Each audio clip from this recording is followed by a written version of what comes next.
Kookaburras are kingfishers, and the laughing kookaburra is the largest member of the family.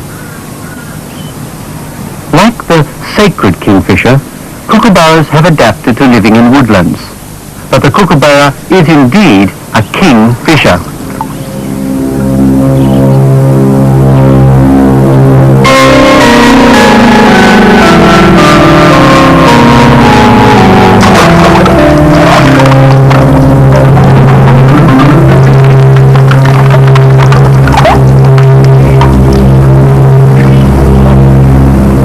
Magnificent birds have keen eyesight that is very sensitive to movement.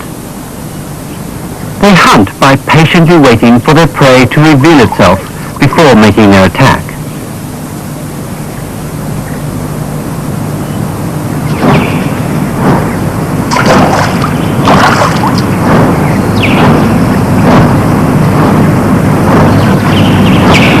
Unlike the birds of prey that use their large talons to seize and kill their victims, the kookaburra's feet are puny and are not used during hunting.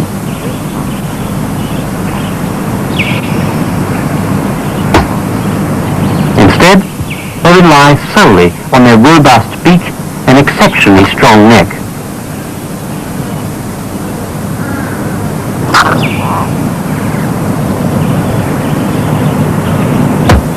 They thrash their catch against the ground or a perch to kill it and break it into manageable pieces.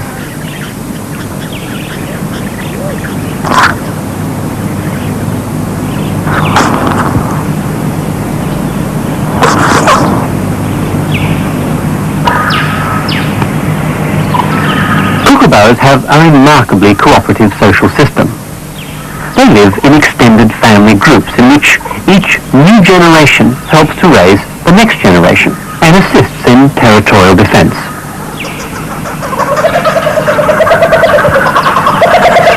A typical territory is about 5 hectares or 12 acres and includes dense tree cover for roosting and sheltering young, hollows for nesting, and open areas for hunting.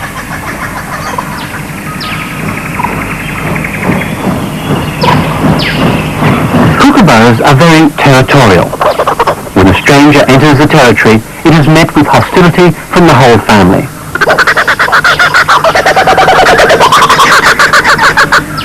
Calling informs the intruder that the territory is taken.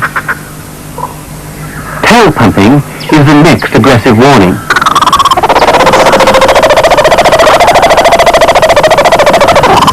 Flights to and from a nest hollow are another territorial signal to the stranger. Finally, the intruder takes heed. A bird of prey in search of food, like this black kite, poses a very different threat.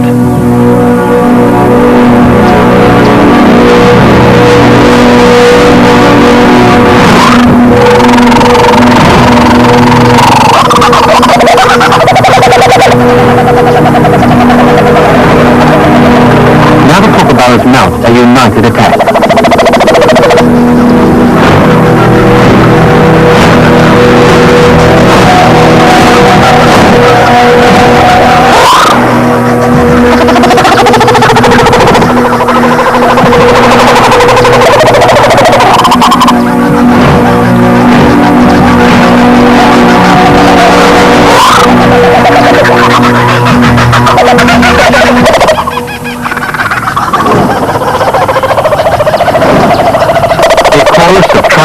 Helps to promote the bond between the family.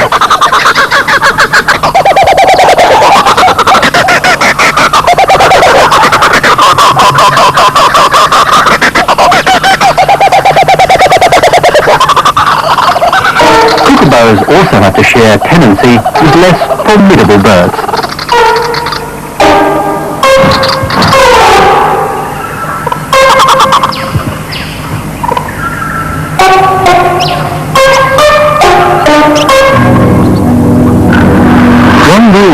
Is the goanna, notorious for robbing nests and renowned for its tree climbing skills.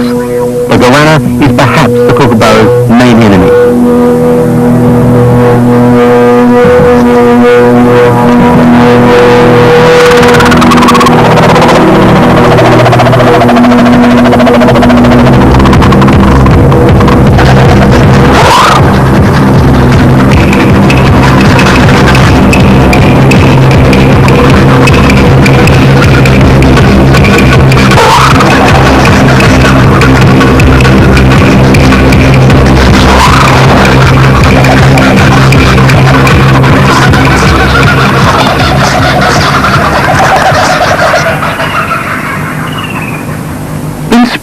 dominant pair of the group prepare to breed. Once kookaburras choose a partner, they stay together for life, which can be as long as 20 years. Before mating, the pair perform a ritual where the male feeds the female. She waits patiently for him to feed her, but he will not surrender the food until she gives a special call.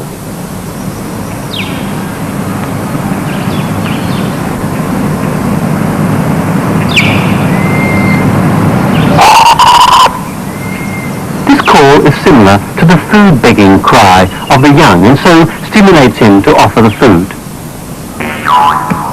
Sometimes it doesn't seem worth all the trouble. This courtship feeding also serves to supplement the female's diet and gives her the extra nourishment required to produce the eggs.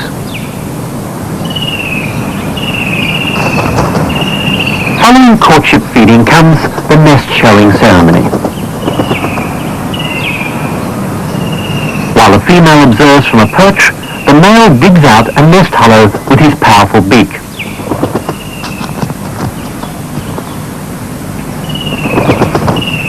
She keeps a careful watch over him, because without her participation, he may stop working, leaving the hollow unfinished. It seems that the quality of his craftsmanship is always under her scrutiny, much to his dismay.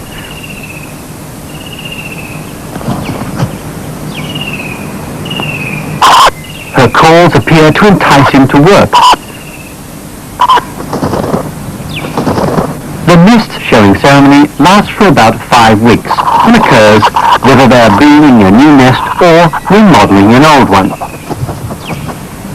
During this time, the breeding pair may visit many hollows in search of the ideal nest.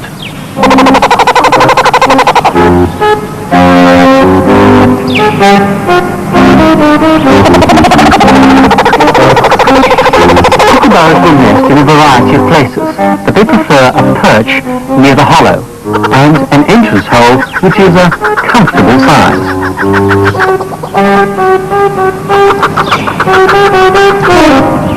In some areas, kookaburras will dig a nest in a termite mound.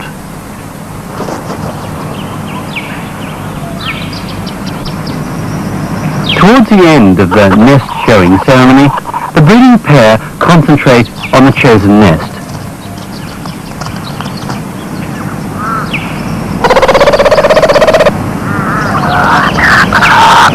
In late spring, the couple lay their eggs in the hollow, and here they are incubated for the next 4 weeks.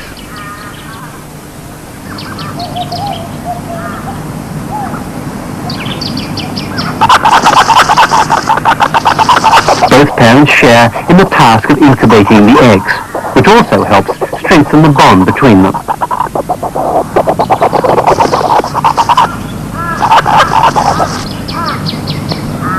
Indeed, amongst kookaburras, it is not just parents, but all the members of the group that assist with incubation.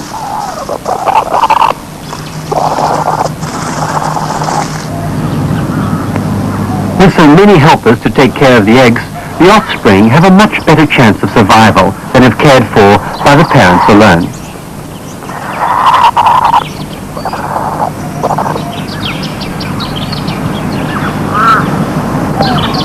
As hatching approaches, the parents may try to feed the eggs, a sign that the chicks will soon emerge. Finally, in early summer, the chicks hatch.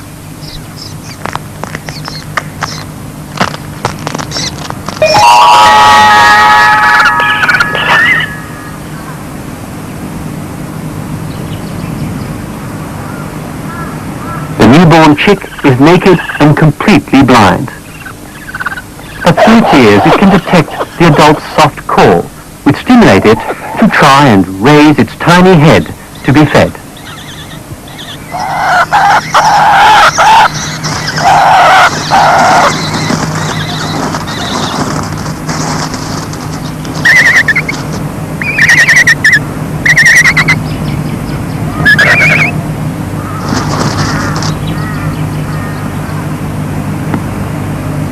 As the eggs were laid separately, they hatch a day apart.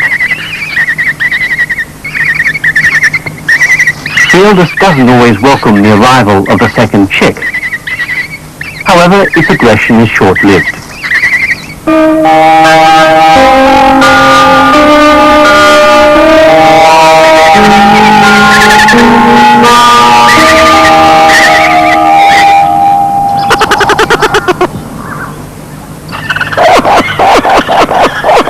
With as many as 4 helpers to supply food for the chicks, the parents can devote more time to feeding themselves or brooding their young.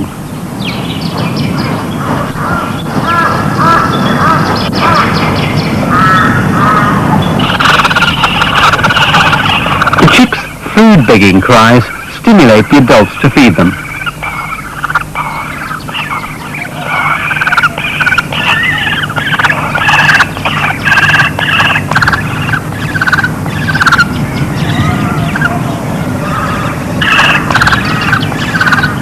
The eldest chick has the loudest call and is usually fed first. This means that when food is scarce, at least one of the offspring has a chance of surviving. However, hunger is not the only threat.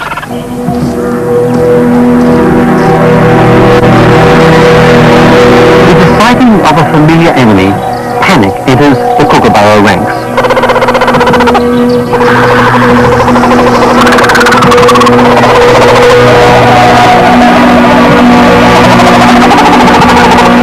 The drive to protect their young is so strong that the chicks are temporarily abandoned so that all the family can join in the attack.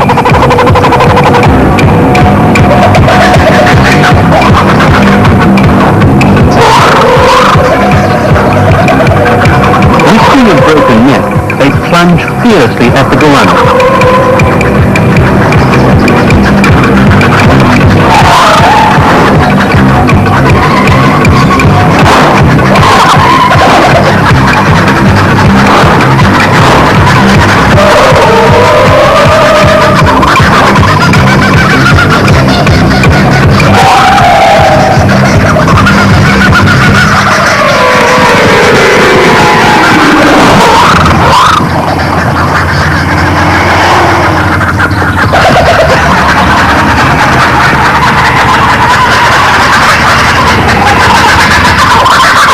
Victory is often marked by a display of triumphant laughter.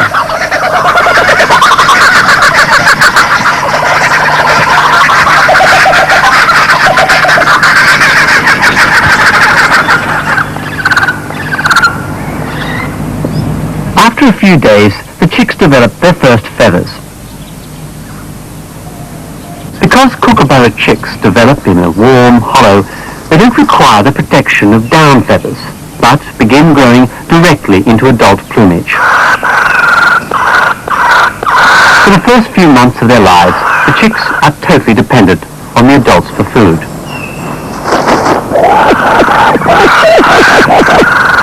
At 2 weeks, the chicks' eyes are still not fully open, but they can hear the adults calling to entice them to feed.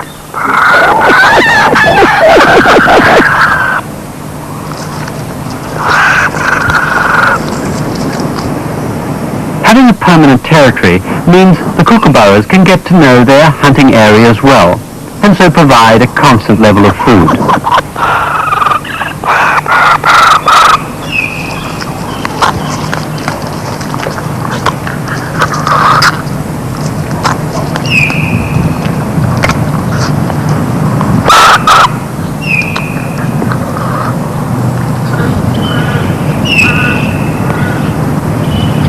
By the time the chicks are 3 weeks old, their eyes are fully open and they're covered with rudimentary pin feathers. At this stage, the hooked tip of the beak, which was used to break out of the egg, is still clearly visible, but will soon disappear. As kookaburras are woodland dwellers, much of their diet consists of forest floor animals, such as snakes, like this blind snake.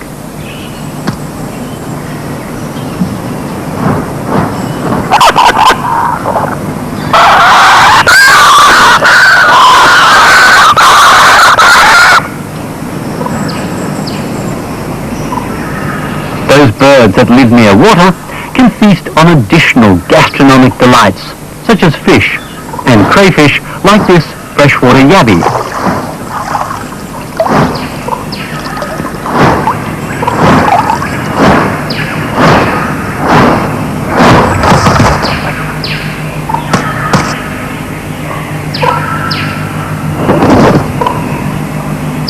Freshwater yabbies are one of the largest creatures to be fed to the chicks.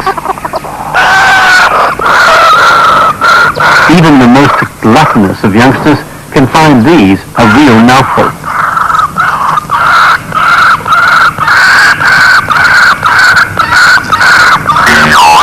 With all the caterers providing such a variety of food, the chicks develop a taste for an extensive menu.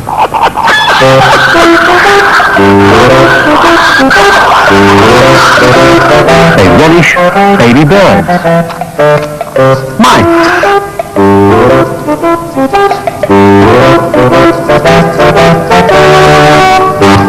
skins, insects, crayfish,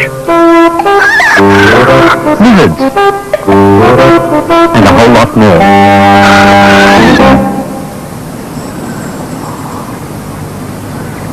At 5 weeks old, the chicks look rather like adults, except they have shorter beaks and a very short tail.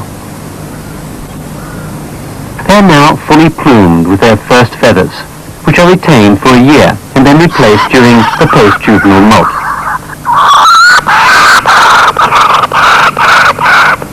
Now, the adults don't need to enter the nest because the chicks have shifted to the edge of the hollow and literally demand their food.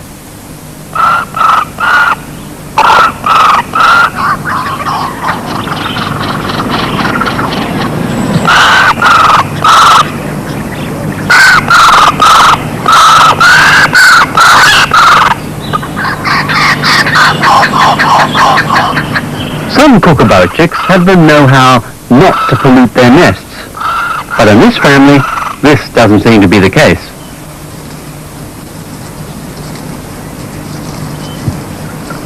After 6 weeks in the hollow, it starts to get very uncomfortable because maggots have taken over the nest. It's clearly time to leave.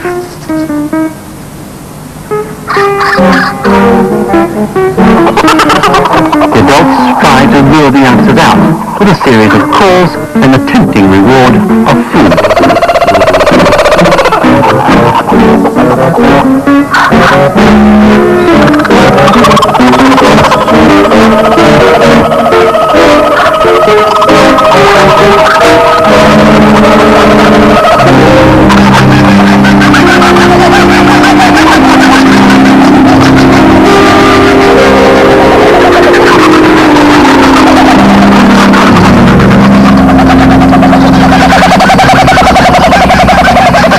Out of the nest, the fledglings never return.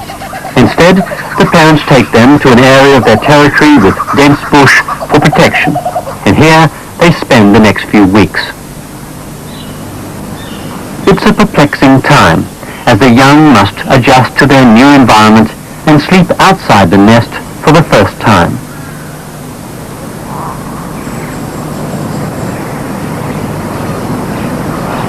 Fledglings are especially vulnerable to predatory species, but instinctively they know to freeze and adopt a pose that makes them less visible from above.